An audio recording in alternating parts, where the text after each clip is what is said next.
종교는 약간 말이 안 되는 걸 좀 믿는 거고, 아니면 말이 안 되더라도 믿는 거고, 과학은 되게 확실한 걸 다루는, 그 눈에 보이는 분명한 걸 다루는 학문이고, 근데 그 둘 다 잘못된 통념이다. 안녕하세요. 네, 안녕하세요. 저는 비아 언박싱의 외주를 맡고 있는 장민혁입니다. 네, 안녕하세요. 비아에서 편집장을 맡고 있는 민경찬입니다. 비아 언박싱은 새로 나온 신간을 살펴보는 시간인데요. 먼저 책의 외형, 그리고 책의 내용, 편집장님이 준비하신 한방까지 이렇게 세 가지 코너로 준비를 했고요. 오늘 새로 나온 책은 바로 이 책, 존 폴킹온의 쿼크, 카오스, 그리스도교라는 책입니다. 이거는 어떤 시리즈의 책인가요? 이 책은 비아 시선들에 속한 책이고요. 저번에 그 판넨베르크나 뭐 사적이면 공적인 그게 다 시선들 시리즈에서. 네네. 모나디 우커, 복음의 시작, 알렉산더 슈멜만의 우리 아버지, 그 다음 존신학 서론, 사적이면 공적인 신앙, 그 다음 쿼크 그리스도교, 다섯 번째. 시선들만 좀 색이 있었던 것 같아요. 네. 보통은 이제 흰색에 뭔가 패턴이 있었다면 로한유리암수 선집도 색은 있죠. 네. 색은 있는데 보통 이제 비아 하면 보통 이제 아마 그 시그니처로 생각하시는 게 이제 약간 만나다나 이제 비아 문고를 많이 떠올리셔서 이 책은 좀 다르게 좀 뭐냐면은 이 비아 시선들의 기본적인 취지가 근현대 그리스도교 신학의 어떤 거대한 이제 좀 거대한이라고 하네요. 지난번에도 거대한이라고 했던데 거대한 재난이 일어났을 때 웃겨가지고 제 스스로 웃겨가지고 거대한 좀 흔적을 남긴 분들의 어떤 소품들을 소개하는 게 이 비아 시선들이거든요. 그 각각 사상가마다 갖는 굉장히 독특한 그 색이 있다고 생각을 해서 그 사상가의 특징에서 그냥 제가 갖는 느낌적 느낌의 그 색이라고 할까요? 그런 걸 하는 거죠. 폴킹원이라고 하면 아무래도 물리학자고 물리학은 결국에는 이 우주의 근본 원리를 탐구한다는 점에서 저는 디자이너라고 우주파랑이라고 네. 그리고 시선들에 약간 문양이 하나씩 들어가는 것 같았는데 그렇죠? 이게 십자가인가요? 알파와 오메가이신 그리스도 약간 이런 뜻인데 존신학 계통에는 이 문양을 붙이고 있고 그 영성에는 또 붙이는 십자가 좀 달라요. 그러니까 크게 이제 존신학 아니면 혹은 뭐 교회사 같은 분야랑 영성 분야 그 다음에 성서학 분야 이 세 가지 이제 문양이 좀 달라서 그거를 보시면 그러면은 책별로 이 문양이 조금씩 다르겠네요. 네. 책이 속한 분과에 따라서. 네네네. 그래서 제목도 쿼크, 카오스, 그리스도교인데 쿼크가 딱 들어가니까 되게 전문 과학서 이런 느낌이 나는 것 같아요. 2000년대 초반에 SFC에서 나왔거든요. 그때 봤을 때 이거 너무 어려운 책 아닌가? 그랬는데 웬걸? 제목이 좀 약간 좀 난해해서 좀 기존의 예전의 독자들이 조금 접근하기 어려운 게 있지 않았나. 민영님도 알겠지만 사실은 비아는 좀 그 원래 그 시리즈에 맞춰서 제목을 정하는데 이 책 같은 경우에는 나름대로 이제 고전급 그 사상가들의 원작을 소개하는 데 더 방점이 있기 때문에 제목을 이렇게 바꾸진 않았어요. 저는 쿼크란 말을 신학교에서 처음 들어본 것 같아요. 고등학교 때는 못 들어봤던 것 같고 과학 시간에. 민영님도 이제 아이가 크게 되면은 이제 그 쿼크란 말을 듣게 되는데 저도 몰랐는데 저희 때는 이제 그 물리학이나 이제 그 과학 시간에 배울 때 사물의 가장 작은 단위가 원자였잖아요. 이제는 쿼크라고 됐다고. 그니까요. 그래서 되었다고 하더라고요. 근데 쿼크라는 말은 어떻게 보면 이게 쿼크를 다룬다기보다는 약간 상징이에요. 원자도 마찬가지지만 사실은 쿼크도 눈에 보이지 않거든요. 그런데 그것이 있다고 상정하고 그것이 있다고 상정하는 게 훨씬 더 많은 세계를 설명하기 때문에 그것이 이제 추론되었다가 나중에 이제 관찰이 되는 그런 것인데 그런 면에서 기독교 신학도 마찬가지라는 거죠. 되게 약간 과학과 종교의 관계에 대해서 되게 혼란스러워 하는데 여기서 사실은 자기 나름대로 창조성이라는 게 더 풍요로운 결과가 나올 수 있다는 걸 암시하는 차원에서 쿼크와 그리스도교 사이에 카오스를 넣은 것 같아요. 그런 심오한 뜻이. 네, 저는 그렇게 읽었습니다. 그럼 이게 한 번 나왔던 책이라고 들었는데 이게 재판하게 된 어떤 계기가 있나요? 가장 큰 계기는 폴킹원께서 올해 초에 돌아가셨다는 거? 그게 가장 큰 거예요. 제가 알기로는 아무 데서도 한국에 그 돌아가셨다는 소식이 나오지 않았는데 비아 포스팅에서 처음 봤던 것 같아요. 네, 그래서 저희가 어떻게 보면 책 한 권의 인연이 예전에 성서와 만나다라는 책으로 이제 저희가 그 폴킹원의 책을 소개하게 돼서 그래도 나름대로 저희가 추모를 좀 해야겠다. 그런데 너무 좀 이분의 업적이 좀 소개가 안 되는 느낌? 그래도 고인이 남긴 업적이나 이제 어떤 그런 것에 대해서 한번 좀 되새겨볼 시간이 필요한데 너무 좀 안 되는 게 있어서 좀 고민하다가 마침 이 책의 어떤 역자이신 우종학 교수님이 제안을 해오셨어요. 그래서 그것이 저희 취지랑도 잘 맞아가지고 좀 본격적으로 책의 내용으로 존 폴킹온 이분이 이력이 좀 특이하더라고요. 그쵸. 그래서 어떤 학자인지 좀 소개해 주시면 좋을 것 같아요. 존 폴킹원은 원래는 이제 물리학자셨어요. 근데 물리학자도 그냥 물리학자가 아니라 케임브리지 대학교. 우리가 이제 영국에 알고 있는 대학교 이름이 별로 안 되잖아요. 옥스퍼드, 네, 딱 2개 정도? 옥스퍼드, 케임브리지 2개밖에 없는데 그 중에 한 곳에 물리학과 교수셨다. 사실은 기본적으로 학자들한테 굉장히 영화라는 거는 학회, 그 왕립학회의 영국에는 회원이 되는 거거든요. 굉장히 엄격한 절차가 있기 때문에 사실 그 되는 것 자체가 굉장히 명예로운 일이죠. 젊은 나이에 이미 학회가 되실 정도로 탁월한 업적을 갖고 있었는데, 어떻게 보면 나이가 드시자마자 이제 갑자기 성공의 사제가 되셔가지고, 그 당시에 그 사제로 되는 것 자체가 어떤 큰, 나름대로의 좀,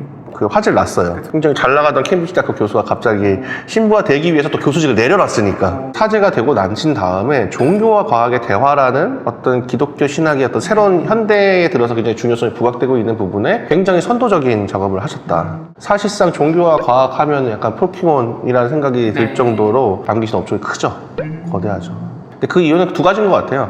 하나는 사실 종교와 과학이라는 것 자체가 진입장벽이 굉장히 사실 높은 분야. 왜냐면 신학도 알아야 되고 과학도 알아야 되고 두 언어를 다 알아야 되는데 신학 쪽에서 하면은 아무래도 과학 지식이 이 현재까지 그 과학이 그 학문이 발달한 단계를 쫓아갈 수가 없잖아요. 그렇죠. 아까 윤영님도 쿼크 모르듯이 저도 쿼크 모르듯이. 그런데 폴킹온 교수 같은 경우에는 애초에 그 첨단 과학을 어쨌든 연구하시다가 남들은 지도적인 학자이시다가 신학을 읽히니까 물론 신학 쪽은 조금 어떤 전문 신학자보다는 조금 신학적인 단단함은 조금 떨어지더라도 훨씬 더 인사이트풀한 통찰을 보여줄 수 있는 거죠. 이력 면에서는 좀 알리스터 맥그라스랑 비슷한 면도 있는 것 같아요. 그렇죠. 알리스터 맥그라스랑 비슷한 면도 있는데 알리스터 맥그라스보다 사실은 알리스터 맥그라스는 과학자로서 사실은 막 엄청난 업적을 남겼다.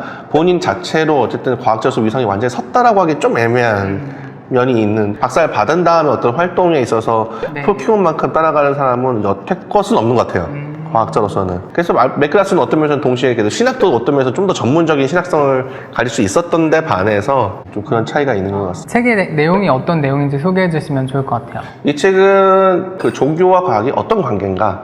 사람들은 보통 이제 종교와 과학은 전혀 다르다. 네. 종교는 약간 말이 안 되는 걸 좀 믿는 거고, 아니면 말이 안 되더라도 믿는 거고, 과학은 되게 확실한 걸 다루는, 그 눈에 보이는 분명한 걸 다루는 학문이고, 근데 그 둘 다 잘못된 통념이다. 과학도 마냥 그런 학문이 아니고 종교도 당연히 마냥 그런 어떤 그 분야가 아니다.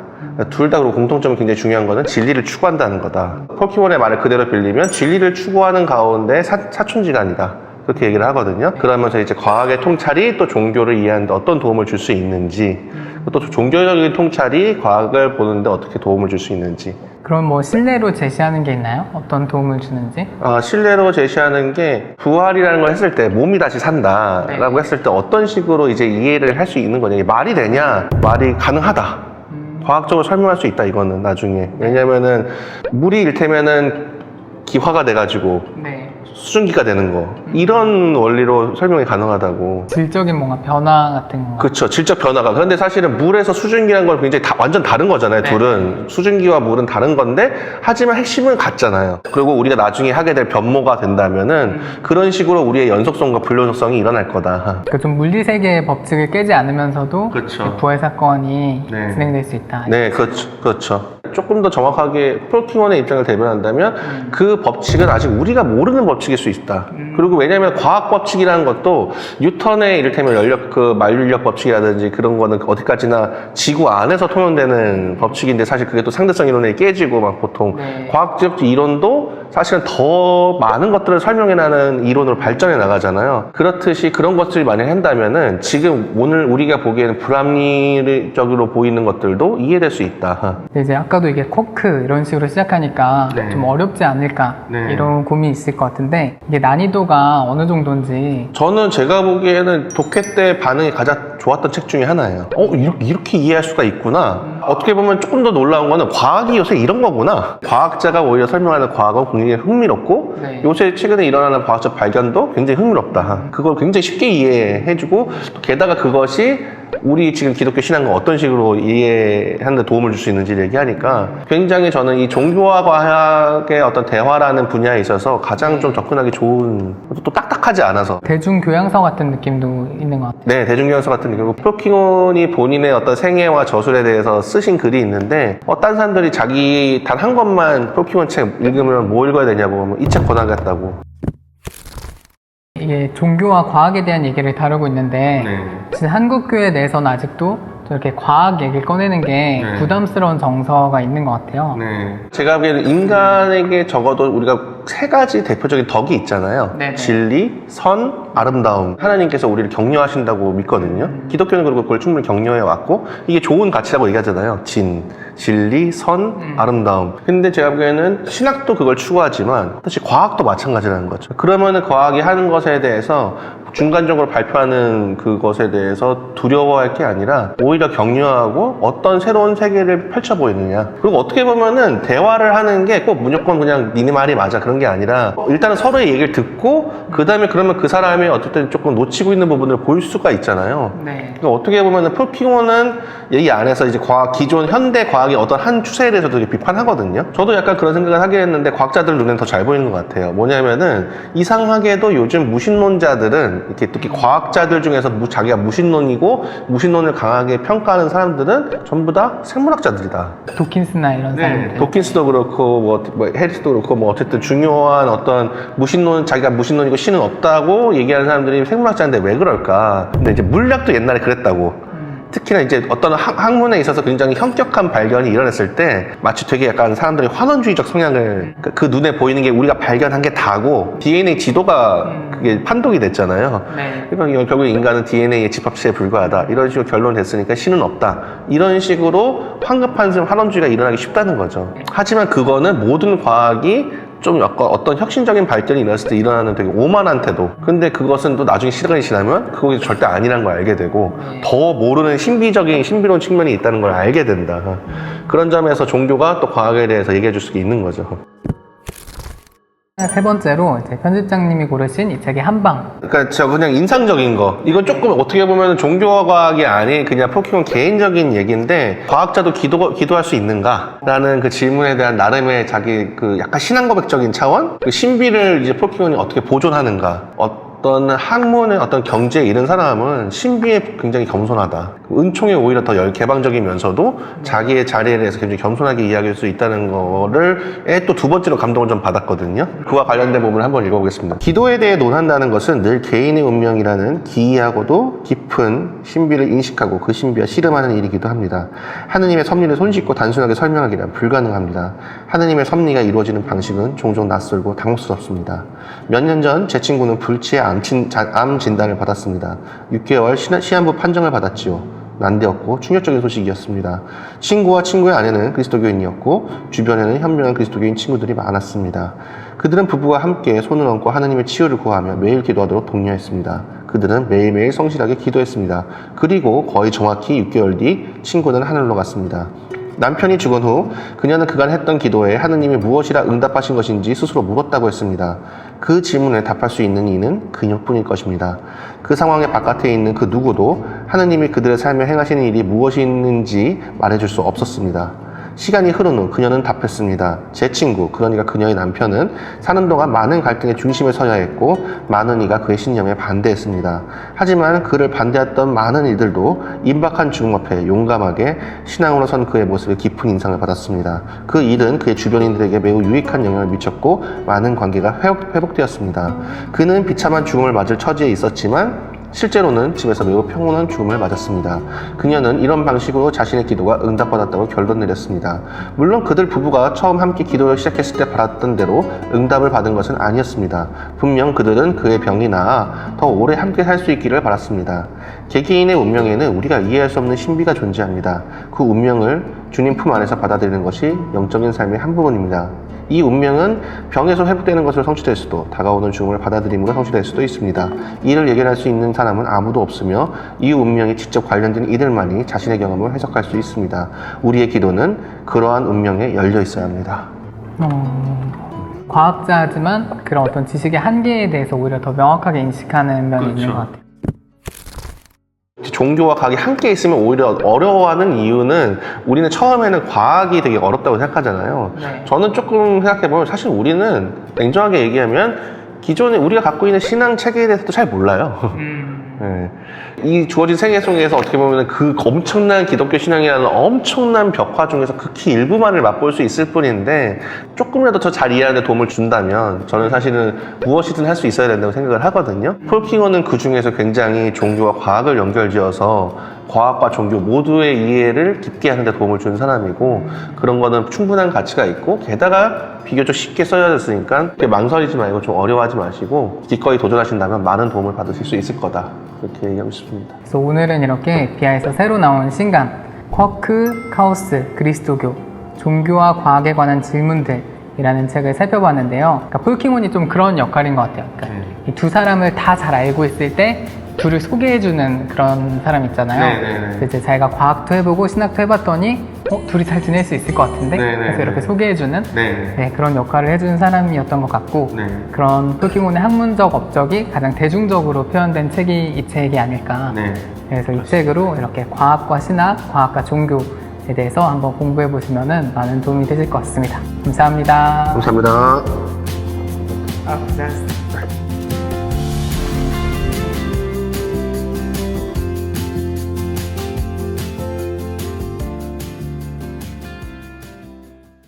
종교는 약간 말이 안 되는 걸 좀 믿는 거고 아니면 말이 안 되더라도 믿는 거고 과학은 되게 확실한 걸 다루는 그 눈에 보이는 분명한 걸 다루는 학문이고 근데 그 둘 다 잘못된 통념이다. 안녕하세요. 네, 안녕하세요. 저는 비하 언박싱의 외주를 맡고 있는 장민혁입니다. 네, 안녕하세요. 비하에서 편집장을 맡고 있는 민경찬입니다. 비하 언박싱은 새로 나온 신간을 살펴보는 시간인데요. 먼저 책의 외형, 그리고 책의 내용, 편집장님이 준비하신 한방까지 이렇게 세 가지 코너로 준비를 했고요. 오늘 새로 나온 책은 바로 이 책, 존 폴 킹원의 쿼크, 카오스, 그리스도교라는 책입니다. 이거는 어떤 시리즈의 책인가요? 이 책은 비하 시선들에 속한 책이고요. 저번에 그 판넨베르크나 뭐 사적이며 공적인 그게 다 시선들 시리즈에서 모나디 우커, 복음의 시작, 알렉산더 슈멜만의 우리 아버지, 그 다음 존신학 서론, 사적이며 공적인 신앙, 그 다음 쿼크카우스 그리스도교 다섯 번째. 시선들만 좀 책이 색이 있었던 것 같아요. 보통은 이제 흰색에 뭔가 패턴이 있었다면 로한유리아서 선집도 색은 있죠. 색은 있는데 보통 이제 비하 하면 보통 이제 아마 그 시그니처로 생각하시는 게 이제 약간 만나다나 이제 비하 문고를 많이 떠올리셔서 이 책은 좀 다르게 좀 뭐냐면은 이 비하 시선들의 기본적인 취지가 근현대 그리스도교 신학의 어떤 거대한 이제 좀 거대한이라고 하네요. 지난번에도 거대한이라고 했던데 거대한 재난이 일어났을 때 웃겨가지고 제 스스로 웃겨가지고 거대한 좀 흔적을 남긴 분들의 어떤 소품들을 소개하는 게 이 비하 시선들이거든요. 그 각각 사상가마다 갖는 굉장히 독특한 그 색이 있다고 생각을 해서 그 사상가의 특징에서 그냥 제가 갖는 느낌적 느낌의 그 색이라고 할까요? 그런 걸 하는 거죠. 폴 킹원이라고 하면 아무래도 물리학자고 물리학은 결국에는 이 우주의 근본 원리를 탐구한다는 점에서 저는 디자이너라고 우주파랑이라고 그리고 시선들에 약간 문양이 하나씩 들어가는 것 같았는데 그렇죠? 이게 십자가인가요? 알파와 오메가이신 그리스도 약간 이런 뜻인데 존신학 계통에는 이 문양을 붙이고 있고 그 영성에는 또 붙이는 십자가 좀 달라요. 그러니까 크게 이제 존신학 아니면 혹은 뭐 교회사 같은 분야랑 영성 분야 그 다음에 성서학 분야 이 세 가지 이제 문양이 좀 달라서 그거를 보시면 그러면은 책별로 이 문양이 조금씩 다르겠네요. 책이 속한 분과에 따라서.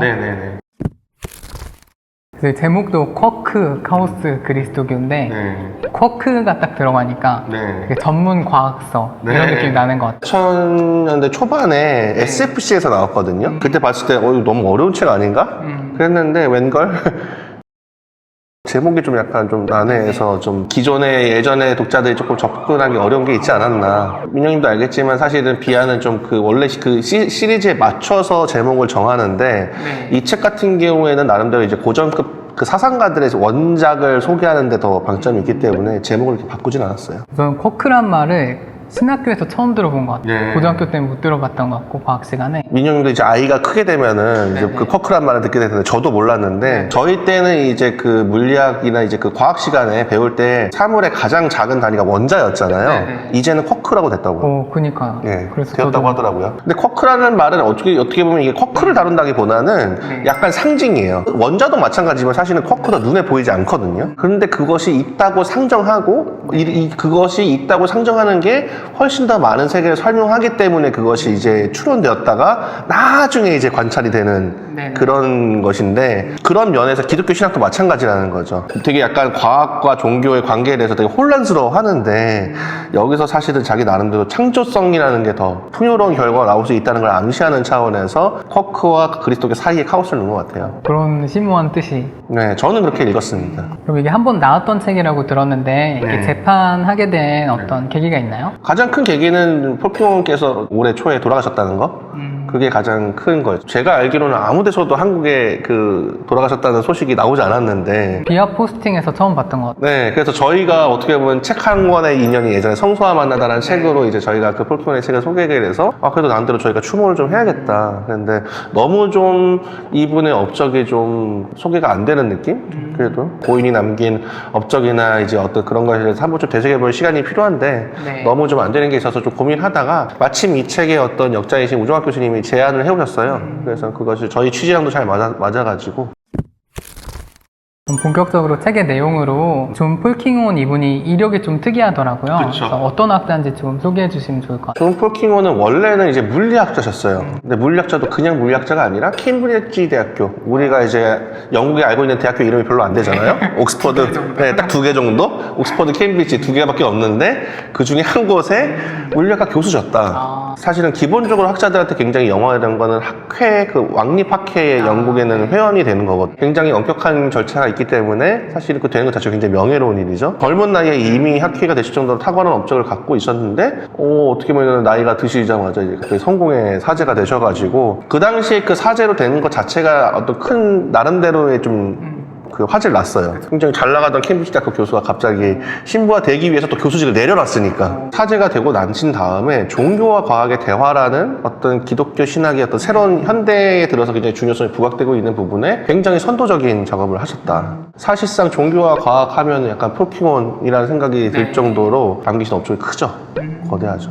근데 그 이유는 두 가지인 것 같아요. 하나는 사실 종교와 과학이라는 것 자체가 진입장벽이 굉장히 사실 높은 분야. 왜냐면 신학도 알아야 되고 과학도 알아야 되고 두 언어를 다 알아야 되는데 신학 쪽에서 하면은 아무래도 과학 지식이 이 현재까지 그 과학이 그 학문이 발달한 단계를 쫓아갈 수가 없잖아요. 그렇죠. 아까 민영님도 쿼크 모르듯이 저도 쿼크 모르듯이 그런데 폴킹원 교수 같은 경우에는 애초에 그 첨단 과학을 어쨌든 연구하시다가 남들은 지도적인 학자이시다가 신학을 읽히니까 물론 신학 쪽은 조금 어떤 전문 신학자보다는 조금 신학적인 단단함은 조금 떨어지더라도 훨씬 더 인사이트풀한 통찰을 보여줄 수 있는 거죠. 이런 면에서는 좀 알리스터 맥그라스랑 비슷한 면도 있는 것 같아요. 그렇죠. 알리스터 맥그라스랑 비슷한 면도 있는데 알리스터 맥그라스보다 사실은 알리스터 맥그라스는 과학자로서 사실은 막 엄청난 업적을 남겼다. 본인 자체로 어쨌든 과학자로서 위상이 완전히 섰다라고 하기 좀 애매한 면이 있는 박사를 받은 다음에 어떤 활동에 있어서 네. 폴킹원만큼 따라가는 사람은 여태껏은 없는 것 같아요. 과학자로서는. 그래서 맥그라스는 어떤 면에서는 동시에 그래도 신학도 어떤 면에서 좀 더 전문적인 신학성을 가질 수 있었던 데 반해서 좀 그런 차이가 있는 것 같습니다. 책의 내용이 어떤 내용인지 소개해 주시면 좋을 것 같아요. 이 책은 그 종교와 과학이 어떤 관계인가? 사람들은 보통 이제 종교와 과학은 전혀 다르다. 네. 종교는 약간 말이 안 되는 걸 좀 믿는 거고 아니면 말이 안 되더라도 믿는 거고 과학은 되게 확실한 걸 다루는 그 눈에 보이는 분명한 걸 다루는 학문이고 근데 그 둘 다 잘못된 통념이다. 과학도 마냥 그런 학문이 아니고 종교도 당연히 마냥 그런 어떤 그 분야가 아니다. 둘 다 그리고 공통점이 굉장히 중요한 거는 진리를 추구한다는 거다. 폴킹원의 말을 그대로 빌리면 진리를 추구하는 가운데 사촌지간이다.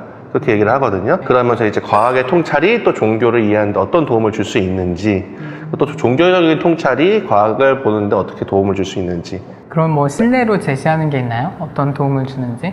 신뢰로 제시하는 게 부활이라는 걸 했을 때 몸이 다시 산다라고 했을 때 어떤 식으로 이제 이해를 할 수 있는 거냐 이게 말이 되냐 말이 가능하다 과학적으로 설명할 수 있다 이거는 나중에 왜냐면은 물이 일테면은 기화가 돼가지고 네. 수증기가 되는 거 이런 원리로 설명이 가능하다고. 질적인 뭔가 변화 같은 거. 그렇죠. 질적 변화가. 그런데 사실은 물에서 수증기라는 건 굉장히 완전 다른 거잖아요. 둘은. 수증기와 물은 다른 건데 하지만 핵심은 같잖아요. 그리고 우리가 나중에 하게 될 변모가 된다면은 그런 식으로 우리의 연속성과 불연속성이 일어날 거다. 그러니까 좀 물리세계의 법칙을 깨지 않으면서도 그렇죠. 부활 사건이 네. 진행될 수 있다. 네, 그렇죠. 그렇죠. 조금 더 정확하게 폴킹원의 입장을 대변한다면 그 법칙은 아직 우리가 모르는 법칙일 수 있다. 그리고 왜냐하면 과학 법칙이라는 것도 뉴턴의 이를테면 만류인력 법칙이라든지 그런 거는 어디까지나 지구 안에서 통용되는 법칙인데 사실 그게 또 상대성 이론에 깨지고 막 보통 과학적 이론도 사실은 더 많은 것들을 설명해내는 이론으로 발전해 나가잖아요. 그렇듯이 그런 것들이 만약 한다면은 지금 오늘 우리가 보기에는 불합리적으로 보이는 것들도 이해될 수 있다. 이제 아까도 이게 쿼크 이런 식으로 시작하니까 네. 좀 어렵지 않을까 네. 이런 고민이 있을 것 같은데 이게 난이도가 어느 정도인지. 저는 제가 보기에는 독해 때 반응이 가장 좋았던 책 중에 하나예요. 이렇게 이해할 수가 있구나. 어떻게 보면 조금 더 놀라운 거는 과학이 요새 이런 거구나. 과학자가 오히려 설명하는 과학은 굉장히 흥미롭고 네. 요새 최근에 일어나는 과학적 발견도 굉장히 흥미롭다. 그걸 굉장히 쉽게 이해해주고 게다가 그것이 우리 지금 기독교 신앙과 어떤 식으로 이해하는 데 도움을 줄 수 있는지를 얘기하니까 굉장히 저는 이 종교와 과학의 어떤 대화라는 분야에 있어서 가장 좀 접근하기 좋은, 또 딱딱하지 않아서. 대중교양서 같은 느낌도 있는 것 같아요. 네, 대중교양서 같은 느낌. 폴킹원이 본인의 어떤 생애와 저술에 대해서 쓰신 글이 있는데 딴 사람들이 자기 단 한 권만 폴킹원 책 읽으면 뭐 읽어야 되냐고 이 책 권하겠다고. 이게 종교와 과학에 대한 얘기를 다루고 있는데 진짜 한국교회 내에서는 아직도 저렇게 과학 얘기를 꺼내는 게 부담스러운 정서가 있는 것 같아요. 제가 보기에는 인간에게 적어도 우리가 세 가지 대표적인 덕이 있잖아요. 네네. 진리, 선, 아름다움. 하나님께서 우리를 격려하신다고 믿거든요. 기독교는 그리고 그걸 충분히 격려해 왔고 이게 좋은 가치라고 얘기하잖아요. 진리, 선, 아름다움. 근데 제가 보기에는 신학도 그걸 추구하지만 사실 과학도 마찬가지라는 거죠. 그러면은 과학이 하는 것에 대해서 중간적으로 발표하는 그것에 대해서 두려워할 게 아니라 오히려 격려하고 어떤 새로운 세계를 펼쳐 보이느냐. 그리고 어떻게 보면은 대화를 하는 게 꼭 무조건 그냥 니네 말이 맞아 그런 게 아니라 일단은 서로의 얘기를 듣고 그 다음에 그러면 그 사람이 어쨌든 조금 놓치고 있는 부분을 보일 수가 있잖아요. 네. 그러니까 어떻게 보면은 폴킹원은 이 안에서 이제 기존 현대 과학의 어떤 한 추세에 대해서도 되게 비판하거든요. 저도 약간 그런 생각을 하긴 했는데 과학자들 눈에는 더 잘 보이는 것 같아요. 뭐냐면은 이상하게도 요즘 무신론자들은 이렇게 특히 과학자들 중에서 자기가 무신론이고 무신론을 강하게 평가하는 사람들은 전부 다 생물학자들이다. 도킨스나 이런 사람들. 도킨스도 그렇고 뭐 해리스도 그렇고 뭐 어쨌든 중요한 어떤 자기가 무신론이고 신은 없다고 얘기하는 사람들이 생물학자인데 왜 그럴까? 근데 이제 물리학도 옛날에 그랬다고. 특히나 이제 어떤 학문에 있어서 굉장히 현격한 발견이 일어났을 때 마치 되게 약간 사람들이 환원주의적 성향을 그 눈에 보이는 게 우리가 발견한 게 다고 DNA 지도가 그게 판독이 됐잖아요. 네. 그러니까 결국 인간은 DNA의 집합체에 불과하다. 이런 식으로 결론이 됐으니까 신은 없다. 이런 식으로 황급한 환원주의가 일어나기 쉽다는 거죠. 하지만 그거는 모든 과학이 좀 약간 어떤 혁신적인 발전이 일어났을 때 일어나는 되게 오만한 태도. 근데 그것은 또 나중에 시간이 지나면 그것이 절대 아니란 걸 알게 되고 더 모르는 신비로운 측면이 있다는 걸 알게 된다. 그런 점에서 종교가 또 과학에 대해서 얘기해 줄 수 있는 거죠. 세 번째로 이제 편집장님이 고르신 이 책의 한방. 그러니까 저 그냥 인상적인 거. 이건 조금 어떻게 보면 종교와 과학이 아닌 그냥 폴킹원 개인적인 얘기인데 과학자도 기도할 수 있는가? 라는 그 질문에 대한 나름의 자기 그 약간 신앙고백적인 차원? 그 신비를 이제 폴킹원이 어떻게 보존하는가? 어떤 학문의 어떤 경제에 이른 사람은 신비에 굉장히 겸손하다. 은총에 오히려 더 개방적이면서도 자기의 자리에 대해서 굉장히 겸손하게 이야기할 수 있다는 거를 또 두 번째로 감동을 좀 받았거든요. 그와 관련된 부분을 한번 읽어보겠습니다. 기도에 대해 논한다는 것은 늘 개인의 운명이라는 기이하고도 깊은 신비를 인식하고 그 신비와 씨름하는 일이기도 합니다.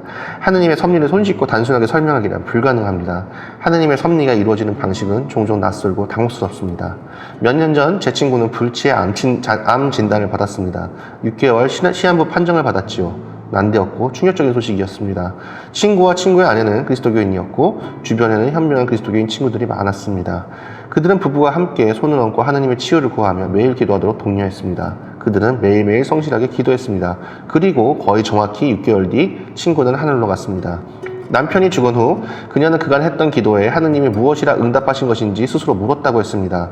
그 질문에 답할 수 있는 이는 그녀뿐일 것입니다. 그 상황의 바깥에 있는 그 누구도 하느님이 그들의 삶에 행하시는 일이 무엇이 있는지 말해줄 수 없었습니다.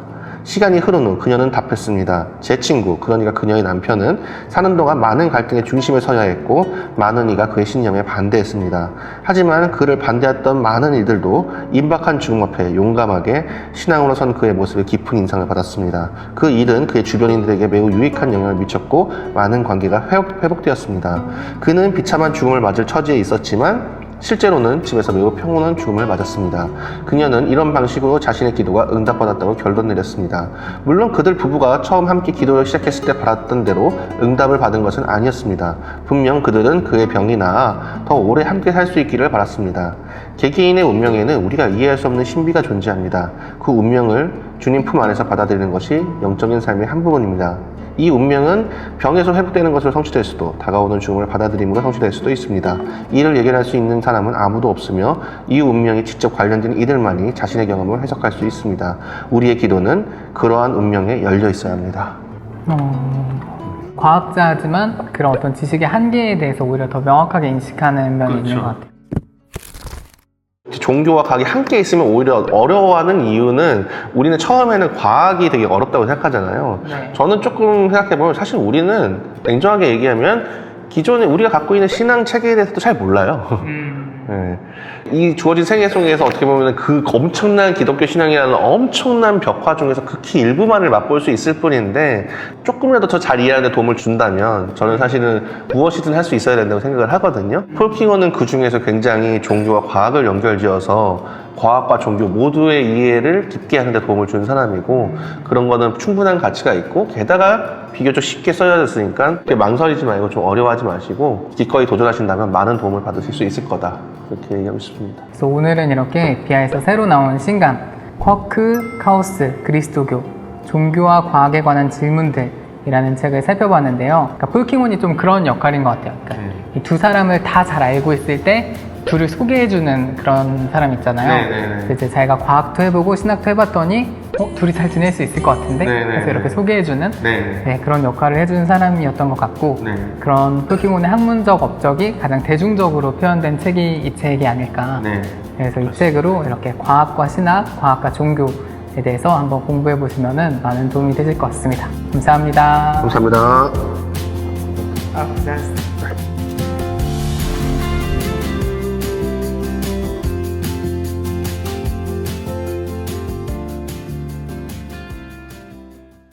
종교는 약간 말이 안 되는 걸 좀 믿는 거고 아니면 말이 안 되더라도 믿는 거고 과학은 되게 확실한 걸 다루는 그 눈에 보이는 분명한 걸 다루는 학문이고 근데 그 둘 다 잘못된 통념이다. 안녕하세요. 네, 안녕하세요. 저는 비하 언박싱의 외주를 맡고 있는 장민혁입니다. 네, 안녕하세요. 비하에서 편집장을 맡고 있는 민경찬입니다. 비하 언박싱은 새로 나온 신간을 살펴보는 시간인데요. 먼저 책의 외형, 그리고 책의 내용, 편집장님이 준비하신 한방까지 이렇게 세 가지 코너로 준비를 했고요. 오늘 새로 나온 책은 바로 이 책, 존 폴 킹온의 쿼크, 카오스, 그리스도교라는 책입니다. 이거는 어떤 시리즈의 책인가요? 이 책은 비하 시선들에 속한 책이고요. 저번에 그 판넨베르크나 뭐 사적이면 공적인 그게 다 시선들 시리즈에서 모나디 우커, 복음의 시작, 알렉산더 슈멜만이 우리 아버지, 그 다음 존신학 서론, 사적이면 공적인 신앙, 그 다음 쿼크카우스 그리스도교 다섯 번째. 시선들만 좀 색이 있었던 것 같아요.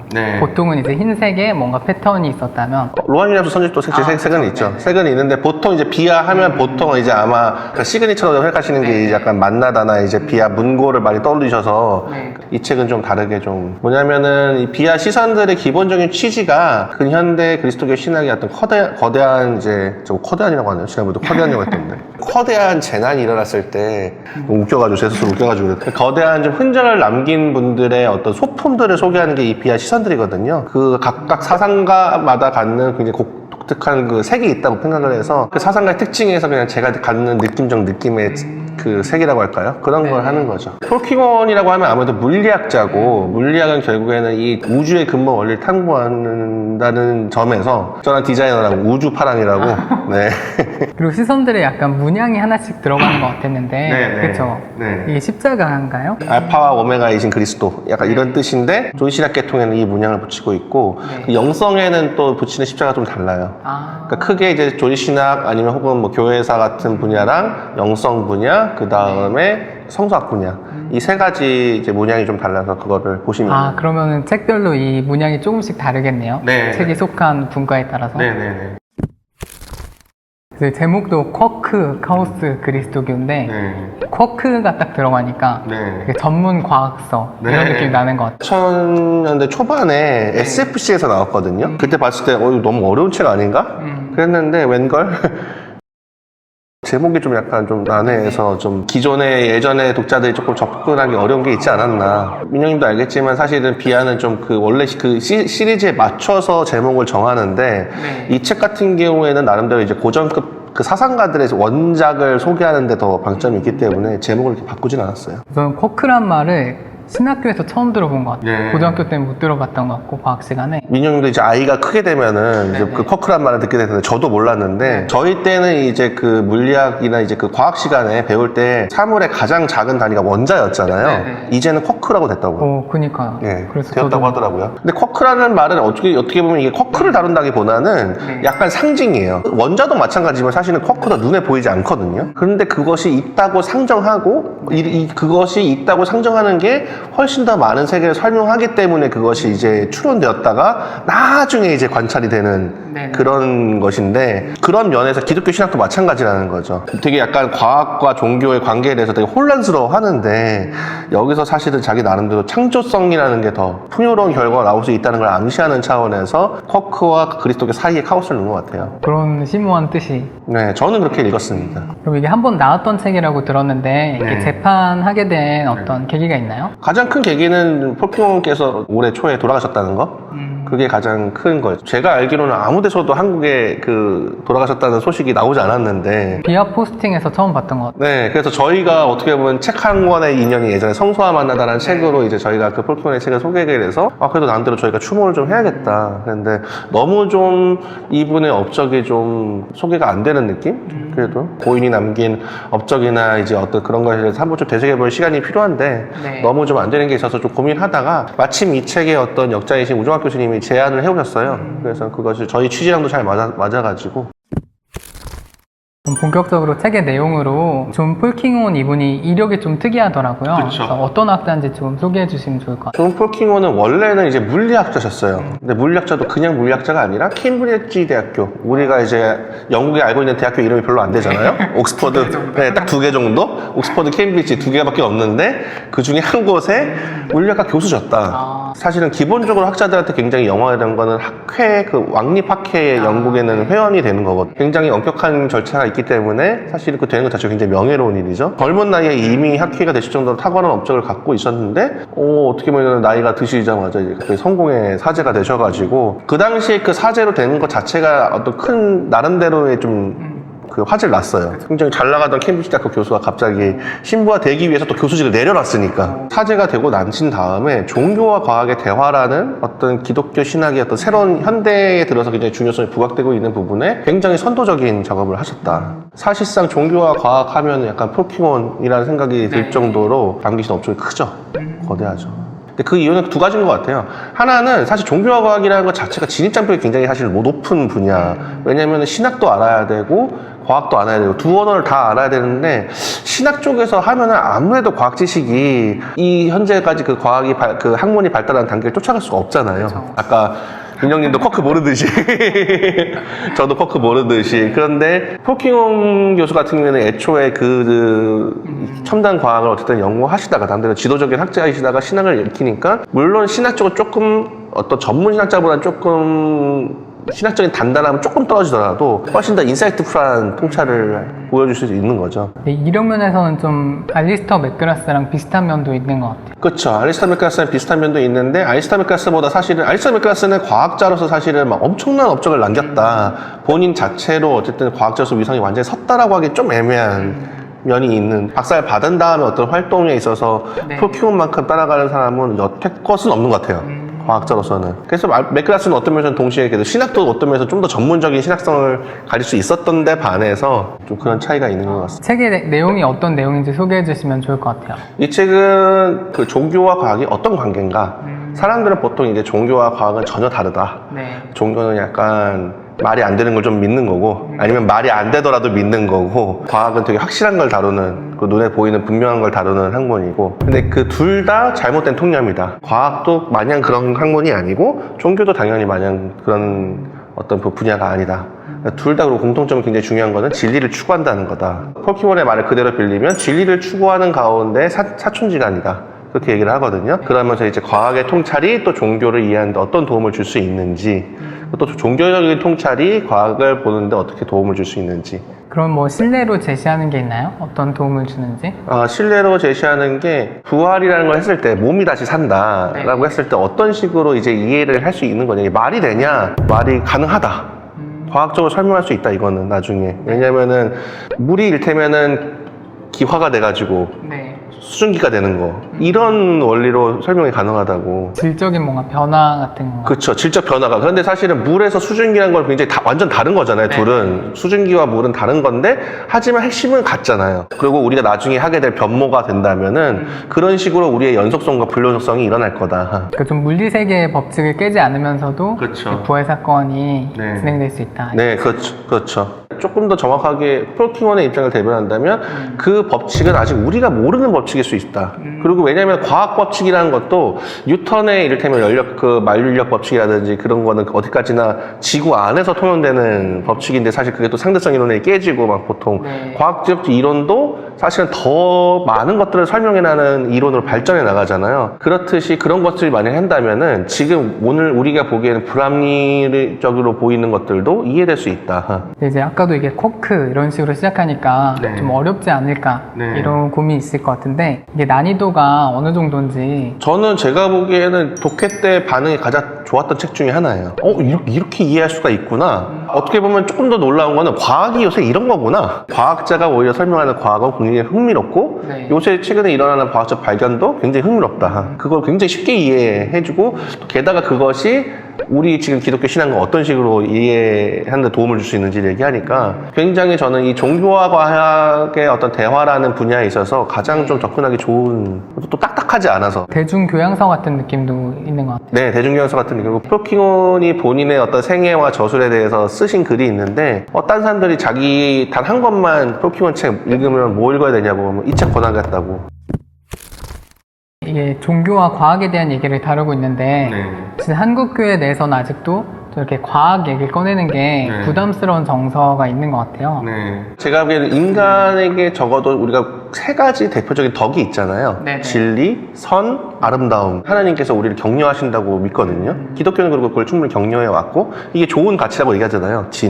진리, 선, 아름다움. 근데 제가 보기에는 신학도 그걸 추구하지만 사실 과학도 마찬가지라는 거죠. 그러면은 과학이 하는 것에 대해서 중간적으로 발표하는 그것에 대해서 두려워할 게 아니라 오히려 격려하고 어떤 새로운 세계를 펼쳐 보이느냐. 그리고 어떻게 보면은 대화를 하는 게 꼭 무조건 그냥 니네 말이 맞아 그런 게 아니라, 일단은 서로의 얘기를 듣고 그 다음에 그러면 그 사람이 어쨌든 조금 놓치고 있는 부분을 볼 수가 있잖아요. 네. 그러니까 어떻게 보면은 폴킹원은 이 안에서 이제 기존 현대 과학의 어떤 한 추세에 대해서도 되게 비판하거든요. 저도 약간 그런 생각을 하긴 했는데 과학자들 눈에는 더 잘 보이는 것 같아요. 뭐냐면은 이상하게도 요즘 무신론자들은 이렇게 특히 과학자들 중에서 자기가 무신론이고 무신론을 강하게 평가하는 사람들은 전부 다 생물학자들이다. 도킨스나 이런 사람들. 도킨스도 그렇고 뭐 해리스도 그렇고 뭐 어쨌든 중요한 어떤 자기가 무신론이고 신은 없다고 얘기하는 사람들이 생물학자인데 왜 그럴까? 근데 이제 물리학도 옛날에 그랬다고.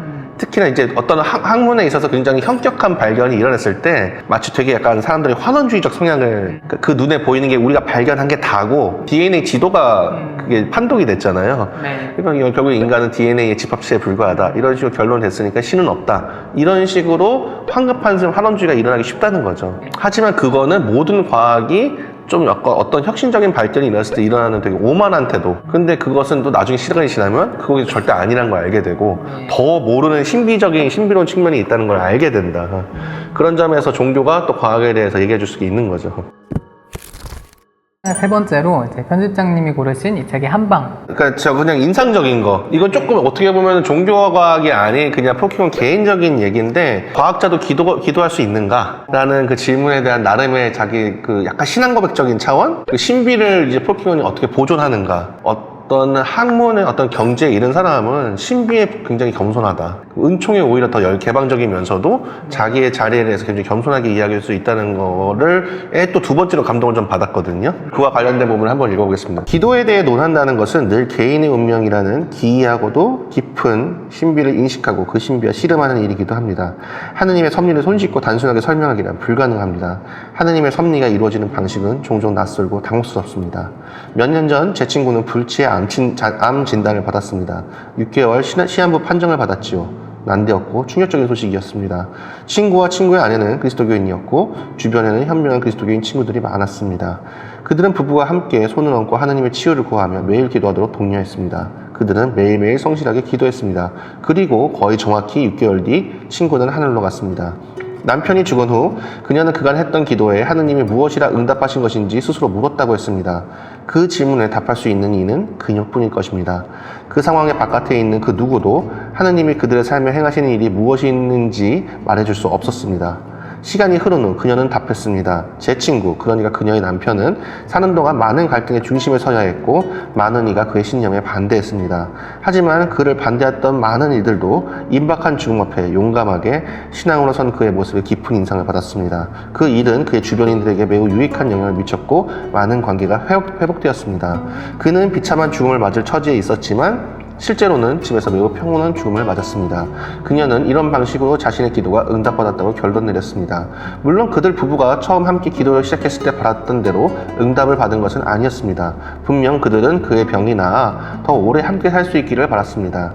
개개인의 운명에는 우리가 이해할 수 없는 신비가 존재합니다. 그 운명을 주님 품 안에서 받아들이는 것이 영적인 삶의 한 부분입니다. 이 운명은 병에서 회복되는 것으로 성취될 수도 다가오는 죽음을 받아들임으로 성취될 수도 있습니다. 이를 예견할 수 있는 사람은 아무도 없으며 이 운명이 직접 관련된 이들만이 자신의 경험을 해석할 수 있습니다. 우리의 기도는 그러한 운명에 열려 있어야 합니다. 과학자지만 그런 어떤 지식의 한계에 대해서 오히려 더 명확하게 인식하는 면이 있는 것 같아요. 종교와 과학이 함께 있으면 오히려 어려워하는 이유는 우리는 처음에는 과학이 되게 어렵다고 생각하잖아요. 네. 저는 조금 생각해보면 사실 우리는 냉정하게 얘기하면 기존에 우리가 갖고 있는 신앙 체계에 대해서도 잘 몰라요. 네. 이 주어진 세계 속에서 어떻게 보면 그 엄청난 기독교 신앙이라는 엄청난 벽화 중에서 극히 일부만을 맛볼 수 있을 뿐인데 조금이라도 더 잘 이해하는 데 도움을 준다면 저는 사실은 무엇이든 할 수 있어야 된다고 생각을 하거든요. 폴킹어는 그 중에서 굉장히 종교와 과학을 연결지어서 과학과 종교 모두의 이해를 깊게 하는 데 도움을 준 사람이고 그런 거는 충분한 가치가 있고 게다가 비교적 쉽게 써졌으니까 망설이지 말고 좀 어려워하지 마시고 기꺼이 도전하신다면 많은 도움을 받으실 수 있을 거다 그렇게 얘기하고 싶습니다. 그래서 오늘은 이렇게 비아에서 새로 나온 신간 쿼크, 카오스, 그리스도교 종교와 과학에 관한 질문들이라는 책을 살펴봤는데요. 그러니까 폴킹온이 좀 그런 역할인 것 같아요. 그러니까 이 두 사람을 다 잘 알고 있을 때 둘을 소개해주는 그런 사람 있잖아요. 그래서 이제 자기가 과학도 해보고 신학도 해봤더니 둘이 잘 지낼 수 있을 것 같은데 그래서 이렇게 소개해주는 그런 역할을 해주는 사람이었던 것 같고 그런 폴킹온의 학문적 업적이 가장 대중적으로 표현된 책이 이 책이 아닐까. 그래서 이 책으로 이렇게 과학과 신학, 과학과 종교에 대해서 한번 공부해 보시면 많은 도움이 되실 것 같습니다. 감사합니다. 감사합니다. 고생하셨습니다.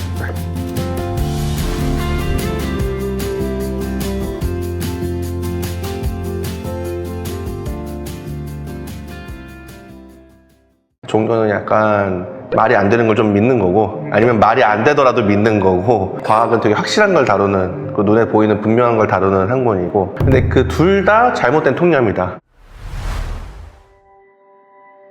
안녕하세요. 네, 안녕하세요. 저는 비아 언박싱의 외주를 맡고 있는 장민혁입니다. 네, 안녕하세요. 비아에서 편집장을 맡고 있는 민경찬입니다. 비아 언박싱은 새로 나온 신간을 살펴보는 시간인데요. 먼저 책의 외형, 그리고 책의 내용, 편집장님이 준비하신 한방까지 이렇게 세 가지 코너로 준비를 했고요. 오늘 새로 나온 책은 바로 이 책, 존 폴킹온의 쿼크, 카오스, 그리스도교라는 책입니다. 이거는 어떤 시리즈의 책인가요? 이 책은 비하 시선들에 속한 책이고요. 저번에 그 판넨베르크나 뭐 네. 사적이면 공적인 그게 다 시선들 네. 시리즈에서. 네네. 모나디 우커, 복음의 시작, 알렉산더 슈멜만의 우리 아버지, 그 다음 존신학 서론, 사적이면 공적인 신앙, 그 다음 코크카우스 리스토교 5번째. 시선들만 좀 색이 있었던 것 같아요. 네. 보통은 이제 흰색에 뭔가 패턴이 있었다면 로한이라서 선집도 색은 있죠. 색은 있는데 보통 이제 비하하면 보통 이제 아마 그 시그니처로 생각하시는 게 이제 약간 만나다나 이제 비하 문고를 많이 떠올리셔서 네. 이 책은 좀 다르게 좀 뭐냐면은 이 비하 시선들의 기본적인 취지가 근현대 그리스도교 신학의 어떤 거대한 이제 좀 커대한이라고 하네요. 지난번에도 커대한이라고 했던데 커대한 재난이 일어났을 때 웃겨가지고 제 스스로 웃겨가지고 거대한 좀 흔적을 남긴 분들의 어떤 소품들을 소개하는 게 이 비하 시선들이거든요. 그 각각 사상가마다 갖는 굉장히 독특한 그 색이 있다고 생각을 해서 그 사상가의 특징에서 그냥 제가 갖는 느낌의 그 색이라고 할까요? 그런 걸 하는 거죠. 톨킹원이라고 하면 아무래도 물리학자고 물리학은 결국에는 이 우주의 근본 원리를 탐구한다는 점에서 저는 디자이너라고 우주파랑이라고 네. 그리고 시선들에 약간 문양이 하나씩 들어가는 것 같았는데 네, 그렇죠? 네. 이게 십자가인가요? 알파와 오메가이신 그리스도 약간 이런 뜻인데 존신학 계통에는 이 문양을 붙이고 있고 네. 그 영성에는 또 붙이는 십자가가 좀 달라요. 아, 그러니까 크게 이제 존신학 아니면 혹은 뭐 교회사 같은 분야랑 영성 분야 그 다음에 성서학 분야 이 세 가지 이제 문양이 좀 달라서 그거를 보시면 아 그러면은 책별로 이 문양이 조금씩 다르겠네요. 네. 책이 속한 분과에 따라서. 네네네. 그 제목도 쿼크 카오스 그리스도교인데 네. 쿼크가 딱 들어가니까 네. 되게 전문 과학서 네. 이런 느낌이 나는 것 같아요. 2000년대 초반에 SFC에서 나왔거든요. 그때 봤을 때 이거 너무 어려운 책 아닌가? 그랬는데 웬걸? 제목이 좀 약간 좀 난해해서 좀 기존의 예전의 독자들이 조금 접근하기 어려운 게 있지 않았나. 민영님도 알겠지만 사실은 비하는 좀 그 원래 그 시리즈에 맞춰서 제목을 정하는데 네. 이 책 같은 경우에는 나름대로 이제 고전급 그 사상가들의 원작을 소개하는 데 더 방점이 있기 때문에 제목을 이렇게 바꾸진 않았어요. 저는 쿼크란 말을 신학교에서 처음 들어본 것 같아요. 네. 고등학교 때는 못 들어봤던 것 같고 과학 시간에. 민영님도 이제 아이가 크게 되면은 이제 네네. 그 쿼크란 말을 듣게 되는데 저도 몰랐는데 저희 때는 이제 그 물리학이나 이제 그 과학 시간에 배울 때 사물의 가장 작은 단위가 원자였잖아요. 네네. 이제는 쿼크라고 됐다고요. 그니까요. 예, 그래서 되었다고 저도 하더라고요. 근데 쿼크라는 말은 어떻게 보면 이게 쿼크를 다룬다기보다는 네. 약간 상징이에요. 원자도 마찬가지지만 사실은 쿼크도 눈에 보이지 않거든요. 그런데 그것이 있다고 상정하고 그것이 있다고 상정하는 게 훨씬 더 많은 세계를 설명하기 때문에 그것이 이제 추론되었다가 나중에 이제 관찰이 되는 네네. 그런 것인데 그런 면에서 기독교 신학도 마찬가지라는 거죠. 되게 약간 과학과 종교의 관계에 대해서 되게 혼란스러워 하는데 여기서 사실은 자기 나름대로 창조성이라는 게 더 풍요로운 결과가 나올 수 있다는 걸 암시하는 차원에서 쿼크와 그리스도교 사이에 카오스를 넣은 것 같아요. 그런 심오한 뜻이. 네, 저는 그렇게 읽었습니다. 그럼 이게 한 번 나왔던 책이라고 들었는데 이게 네. 재판하게 된 어떤 계기가 있나요? 가장 큰 계기는 폴킹원께서 올해 초에 돌아가셨다는 거?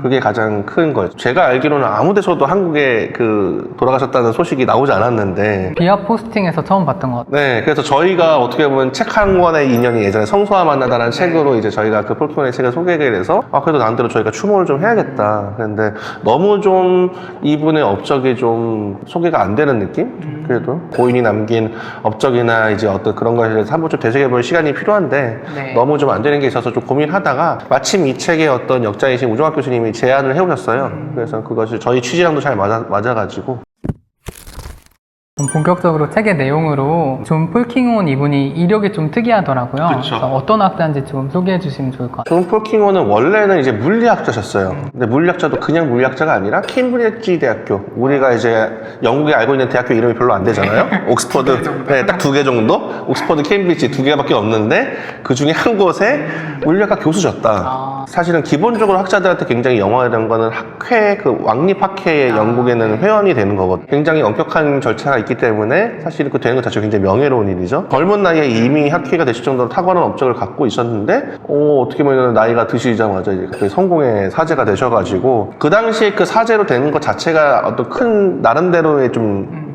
그 화제를 났어요. 굉장히 잘 나가던 캠브리지 대학교 교수가 갑자기 신부화되기 위해서 또 교수직을 내려놨으니까 화제가 되고 난친 다음에 종교와 과학의 대화라는 어떤 기독교 신학의 어떤 새로운 현대에 들어서 굉장히 중요성이 부각되고 있는 부분에 굉장히 선도적인 작업을 하셨다. 사실상 종교와 과학 하면 약간 포켓몬이라는 생각이 들 정도로 남기신 업적이 크죠.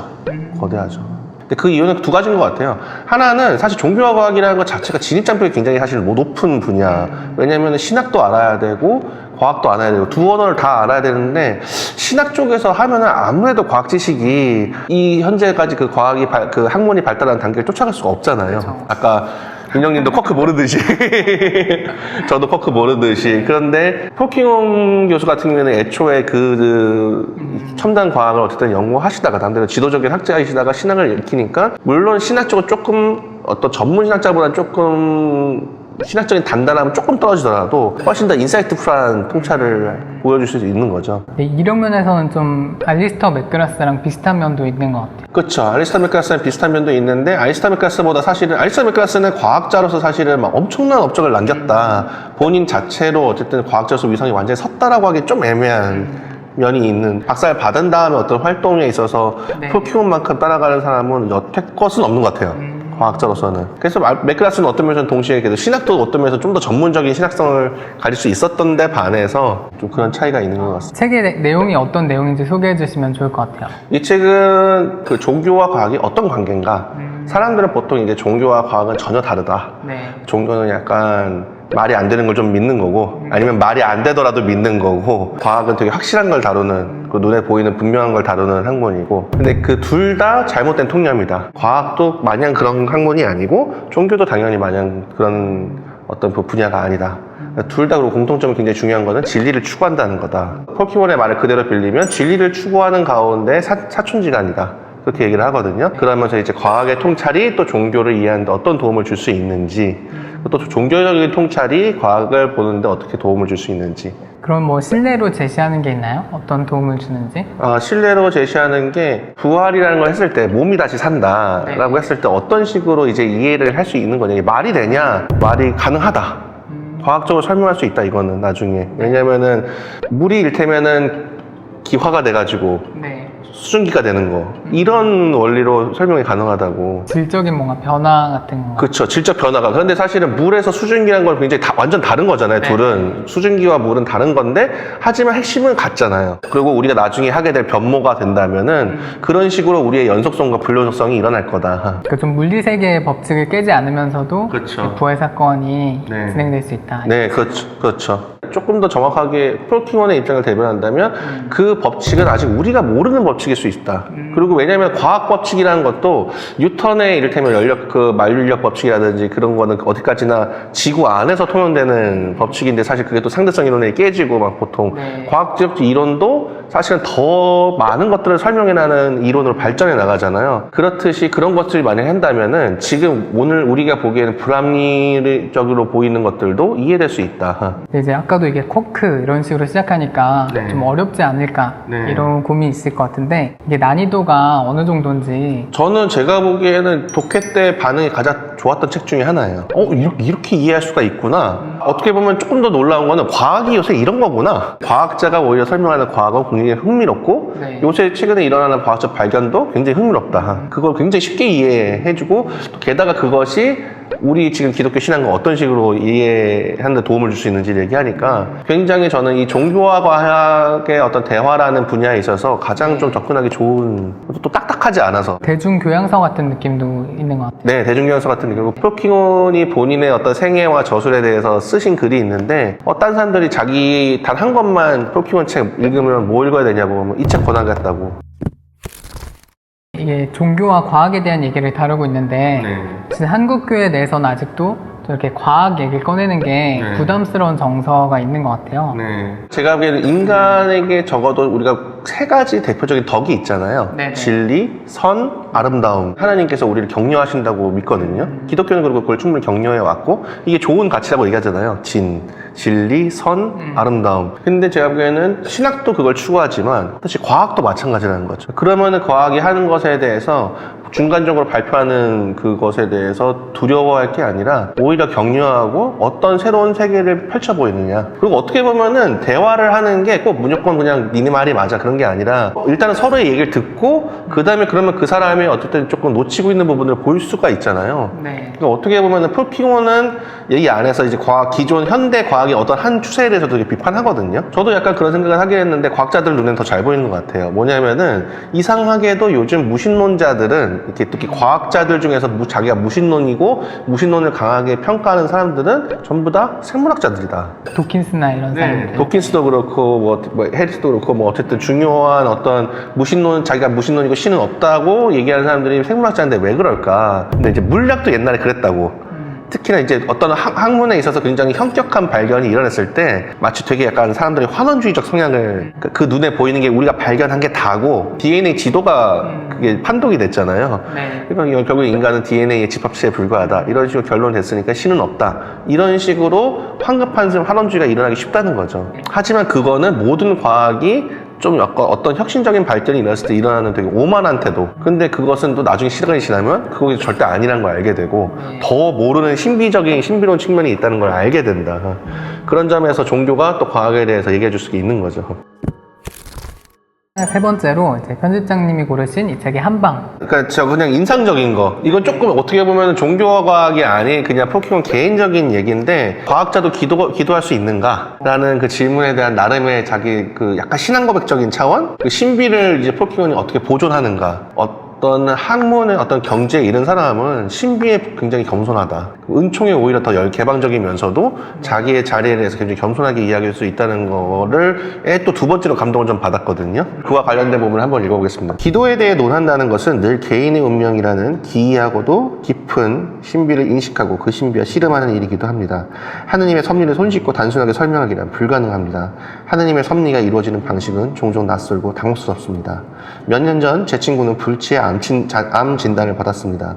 6개월 시한부 판정을 받았지요. 난데없고 충격적인 소식이었습니다. 친구와 친구의 아내는 그리스도교인이었고 주변에는 현명한 그리스도교인 친구들이 많았습니다. 그들은 부부와 함께 손을 얹고 하느님의 치유를 구하며 매일 기도하도록 독려했습니다. 그들은 매일매일 성실하게 기도했습니다. 그리고 거의 정확히 6개월 뒤 친구는 하늘로 갔습니다. 남편이 죽은 후 그녀는 그간 했던 기도에 하느님이 무엇이라 응답하신 것인지 스스로 물었다고 했습니다. 그 질문에 답할 수 있는 이는 그녀뿐일 것입니다. 그 상황의 바깥에 있는 그 누구도 하느님이 그들의 삶에 행하시는 일이 무엇이 있는지 말해줄 수 없었습니다. 시간이 흐른 후 그녀는 답했습니다. 제 친구, 그러니까 그녀의 남편은 사는 동안 많은 갈등의 중심에 서야 했고 많은 이가 그의 신념에 반대했습니다. 하지만 그를 반대했던 많은 이들도 임박한 죽음 앞에 용감하게 신앙으로 선 그의 모습에 깊은 인상을 받았습니다. 그 일은 그의 주변인들에게 매우 유익한 영향을 미쳤고 많은 관계가 회복되었습니다. 그는 비참한 죽음을 맞을 처지에 있었지만 실제로는 집에서 매우 평온한 죽음을 맞았습니다. 그녀는 이런 방식으로 자신의 기도가 응답받았다고 결론 내렸습니다. 물론 그들 부부가 처음 함께 기도를 시작했을 때 바랐던 대로 응답을 받은 것은 아니었습니다. 분명 그들은 그의 병이 나아 더 오래 함께 살 수 있기를 바랐습니다. 개개인의 운명에는 우리가 이해할 수 없는 신비가 존재합니다. 그 운명을 주님 품 안에서 받아들이는 것이 영적인 삶의 한 부분입니다. 이 운명은 병에서 회복되는 것으로 성취될 수도 다가오는 죽음을 받아들임으로 성취될 수도 있습니다. 이를 예견할 수 있는 사람은 아무도 없으며 이 운명이 직접 관련된 이들만이 자신의 경험을 해석할 수 있습니다. 우리의 기도는 그러한 운명에 열려 있어야 합니다. 과학자지만 그런 어떤 지식의 한계에 대해서 오히려 더 명확하게 인식하는 면이 있는 것 같아요. 종교와 과학이 함께 있으면 오히려 어려워하는 이유는 우리는 처음에는 과학이 되게 어렵다고 생각하잖아요. 네. 저는 조금 생각해보면 사실 우리는 냉정하게 얘기하면 기존에 우리가 갖고 있는 신앙 체계에 대해서도 잘 몰라요. 네. 이 주어진 세계 속에서 어떻게 보면 그 엄청난 기독교 신앙이라는 엄청난 벽화 중에서 극히 일부만을 맛볼 수 있을 뿐인데 조금이라도 더 잘 이해하는 데 도움을 준다면 저는 사실은 무엇이든 할 수 있어야 된다고 생각을 하거든요. 폴킹어는 그 중에서 굉장히 종교와 과학을 연결지어서 과학과 종교 모두의 이해를 깊게 하는 데 도움을 준 사람이고 그런 거는 충분한 가치가 있고 게다가 비교적 쉽게 써졌으니까 망설이지 말고 좀 어려워하지 마시고 기꺼이 도전하신다면 많은 도움을 받으실 수 있을 거다. 그렇게 얘기하고 싶습니다. 그래서 오늘은 이렇게 비아에서 새로 나온 신간 쿼크, 카오스, 그리스도교, 종교와 과학에 관한 질문들이라는 책을 살펴봤는데요. 그러니까 폴킹온이 좀 그런 역할인 것 같아요. 그러니까 이 두 사람을 다 잘 알고 있을 때 둘을 소개해주는 그런 사람 있잖아요. 그래서 이제 자기가 과학도 해보고 신학도 해봤더니 둘이 잘 지낼 수 있을 것 같은데? 그래서 이렇게 소개해주는 그런 역할을 해주는 사람이었던 것 같고 그런 폴킹온의 학문적 업적이 가장 대중적으로 표현된 책이 이 책이 아닐까. 그래서 이 책으로 이렇게 과학과 신학, 과학과 종교에 대해서 한번 공부해 보시면 많은 도움이 되실 것 같습니다. 감사합니다. 감사합니다. 고생하셨습니다.